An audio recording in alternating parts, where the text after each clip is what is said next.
ये है talks news network और आप देख रहे हैं पॉलिटॉक्स, राजनीति का कच्चा चिट्ठा। कहते हैं देर आए दुरुस्त आए, लेकिन डोनाल्ड ट्रंप देर से आए लेकिन दुरुस्त फिर भी नहीं आए।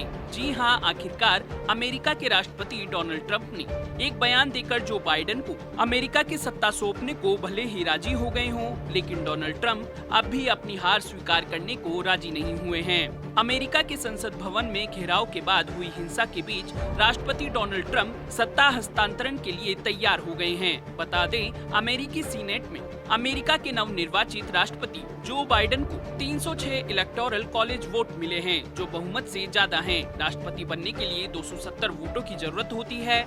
ऐसे में कांग्रेस की मंजूरी के बाद अब जो बाइडेन आधिकारिक तौर पर अमेरिका के राष्ट्रपति होंगे।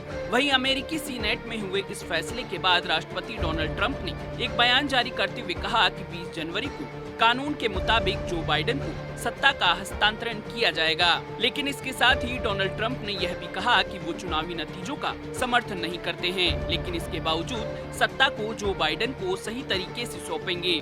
अमेरिकी संसद में जो बाइडेन और भारतीय मूल की कमला हैरिस की जीत की पुष्टि के बाद डोनाल्ड ट्रंप ने कहा कि इस निर्णय के साथ राष्ट्रपति के तौर पर शानदार पहले कार्यकाल का अंत हो गया है। चुनाव में धांधली को लेकर एक बार फिर राष्ट्रपति डोनाल्ड ट्रंप ने कहा कि अमेरिका को फिर से महान बनाने के लिए यह हमारे संघर्ष की शुरुआत है। बता दें कि डोनाल्ड ट्रंप राष्ट्रपति चुनाव में हुई अपनी हार को कबूलने के लिए कतई तैयार नहीं हैं और ट्रंप लगातार चुनाव में धांधली और हेरफेर का आरोप लगा रहे हैं। आपको बता दें कि जो बाइडेन और कमला हैरिस 20 जनवरी को पद की शपथ लेंगे। संसद के संयुक्त सत्र द्वारा औपचारिक रूप से बाइडेन की जीत की पुष्टि कर दी गई है।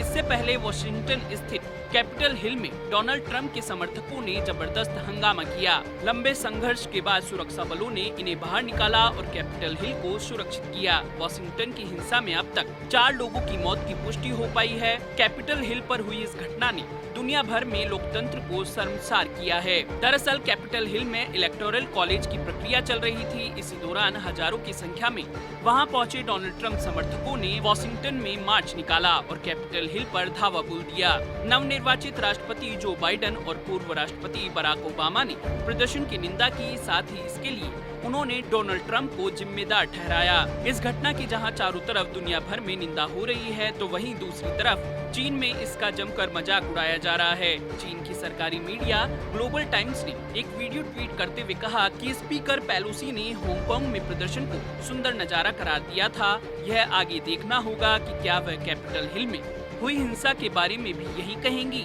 अमेरिका में हुई हिंसा पर भारत के प्रधानमंत्री नरेंद्र मोदी ने भी खेद जताया और कहा कि लोकतंत्र में सत्ता का हस्तांतरण शांतिपूर्ण ढंग से होना जरूरी है। इस तरह के प्रदर्शनों के जरिए लोकतांत्रिक प्रक्रिया को नुकसान नहीं पहुंचाया जा सकता।